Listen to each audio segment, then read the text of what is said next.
Hey everyone, welcome back. Happy New Year. Happy 2024. I hope that so far your year is going great and you're smiling. And if not, I'm sure it will get better. Hang in there.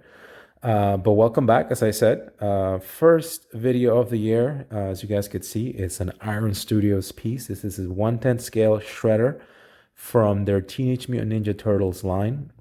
So very glad to have this in the collection. I just got this from Spec Fiction Collectibles. I actually ordered this. That was the one place that still had it in stock last year in 2023 when I ordered it. I hesitated a bit because I wasn't too sure about it, but I'm glad I have this in the collection. So there's the box again. Teenage Mutant Ninja Turtle Shredder, Iron Studios logo, and then on the back here is a picture of the actual product. So I'm going to open this up, show you what's all inside, and we'll go through the piece. All right, guys, so I got this bad boy opened up.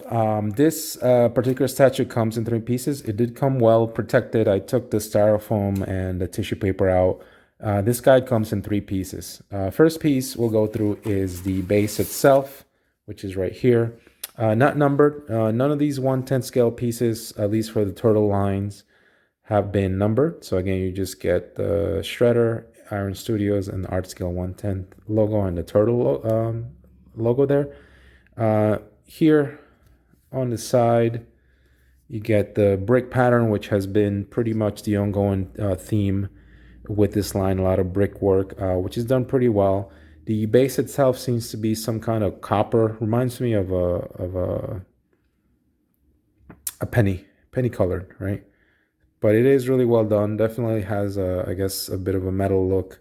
Some pipe work here. And there's, again, the brickwork. There's a bit of a grate here, a metal grate. But I will say this is really well done. Just have to get the styrofoam out of here. And you will see here, there's a piece where his shredder's foot will go in. But overall, I think, it's effective. The base, it's got some nice heft to it, which is nice. And again, you see the metal work with the brick fits in really well. It's got some brown, green to sort of give it that dingy sewer-like or rooftop-like look. And again, the copper here, I think, or the metal parts are done really well. So that's the base here. The second piece, it's mainly the body.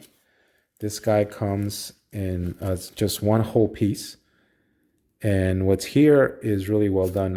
I will say I'll give them credit for doing such a great job with these pieces here. They actually feel like metal. At least when you touch them, they're much cooler than the rest of the resin. And they look really nice. But obviously you see no head, but that's where the head gets attached. This is where the foot down here is where this goes into the base here. But as far as the sculpt, it's really well done. Again, for 1/10 scale, they've added some nice detailing. Again, you see some maybe cuts or scratches there with some dirt. Again, his chest, some muscle definition. Again, legs, really well done. The skirt piece here, it's got some nice texture and everything. And again, the muscle definitions there, definitely this guy is jacked. And what I appreciate is these metal pieces are done really well. They're pretty sharp. Here's the shoulder pieces. Again, some nice detailing there on the shoulder. And then the same thing going on to the gauntlets here on his forearms. And of course the claws on his hands. Same thing here on this side. You got some detailing. Again, looks like some holes there, but it's really well done. You could see the definition there on the arms, the veins, and you've got the, again, the forearm pieces with some leather straps. It looks really nice. And again, I really love how they've done these claws. They're really well done. And then same thing here, moving on to the legs here. But you guys see it's not plain. It's got some details. You see the straps there that hold the those pieces together. Again, they did some nice work here. Cape, again, it's not just a plain purple cape. It does have some hues of black, light, dark gray, purple. The bottom part specifically is nicely torn. It's got some nice detail. Of course, he's dragging this thing around, so it's going to be a bit dirty. And again, some more black detailing, but what's there is really, really well done. And then same thing on the inside, right? It's like you got some nice detailing going on there too. I'm gonna try and attempt to take this styrofoam and tissue paper out of the way. And again, he does have a back piece here on the loincloth or skirt, as I called it earlier. And it's not plain. It's got some nice detail. And the post, I think, it works. You know, I could see Shredder standing like this, although it would have been nice to get a bit of a more dynamic pose for this guy. So that's the second piece. We'll put that aside. And the third piece is the actual head. Now the head, I will say, I love the helmet. Again, not plain at all. You got some scratches, some damages. The metal paint that they've used, or it looks really well. You got that sort of tri-star thing on his forehead that looks really good.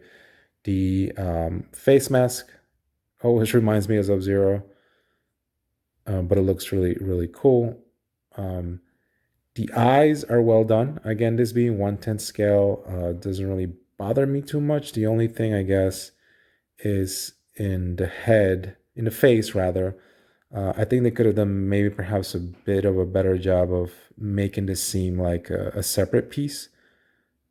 But it's not too bad. Again, it's not bad or terrible. Again, you got your magnet here. That's where that goes. That's what you look like underneath. So we'll put this guy together, pretty simple, 3 pieces, and we'll go from there. Okay, guys, so as I showed you earlier, here's the base. There's a spot here for his left foot. Unfortunately, it doesn't look like there's any magnets here, so we'll see how that fits in.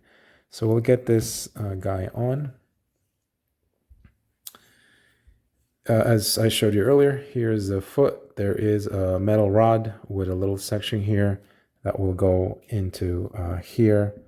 And again, there doesn't seem to be any magnet on the foot, so it'll probably be a little loose, and it kind of just slots in place.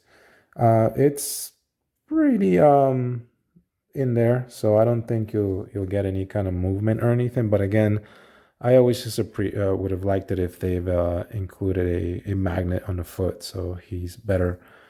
So he's a bit more secure. And then of course the head magnet, and it does get keyed in here, and boom, it grabs right in. Pretty simple. You can't get any easier.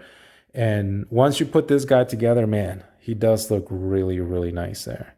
I do like the post. As I said earlier, I would have wanted maybe perhaps something a bit more dynamic. But I think, him being, I guess, the leader of the Foot Clan, he kind of deserves to be standing there in that kind of a pose. But yeah, definitely fits the character. It looks really nice. The colors are on point. Definitely a really, really nice shredder there. Again, he's pretty jacked. Got that flowing purple cape. Maybe he's selling his foot soldiers and Bebop and Rocksteady to go after those turtles. And yeah, I'm definitely really happy with this one, guys. Definitely really happy with it. Show you a bit of a close-up there.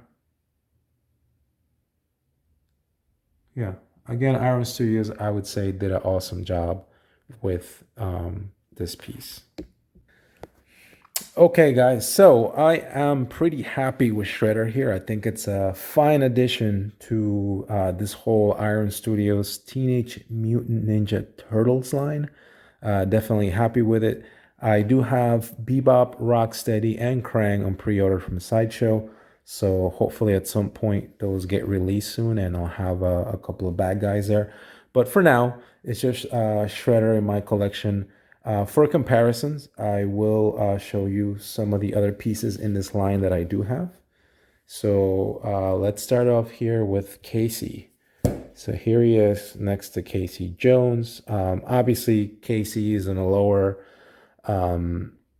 pose, right? He's more spread out, ready to kick some butt there. And obviously this guy's on a base, so that's why the height difference. But just wanted to show you guys what these two could potentially look like together. And then here he is next to Donnie. The purple kind of matches, which is kind of cool. So that's what that would look like there with Casey and Shredder here. So we'll move Casey aside and we'll bring in Leo. Here he is next to Leonardo there. And again, I think that looks pretty cool. You know, in the display, I think it's going to look really, really nice. So we'll move Leo out of the way here and slide in Mikey here. Love the pose on that Mikey. But again, I think that looks really cool. Let's move Donnie out and bring in the last one here, Raph. But you guys can see them right there together. I think they've done a good job trying to be cohesive with the bases here. They all look like they belong from the same line. But it's really cool again to have Shredder here. And then I'm just trying to see if I could fit all these guys in into one shot here for you guys. Might need to spread them out a bit, but I think that will look really cool. And let's see if we can fit Casey here. But again, you know, if you're already into this line and if you can still get your hands on Shredder, although I believe he is pretty much sold out in most places that I've seen, you know, but if you can get your hands on him, great. I think he definitely fits in. He looks really cool. Yeah, but let me know your thoughts if I missed anything. If you have any questions, certainly let me know. Always happy to help. But this is pretty much my take on Shredder here from Iron Studios 1/10 scale. If you made it to the end of the video, thank you so much again for your very, very valuable time. Thank you for spending it watching this video. I'm sure you could be doing a million other things. But again, thank you so much. And I will catch you in the next video. Take care.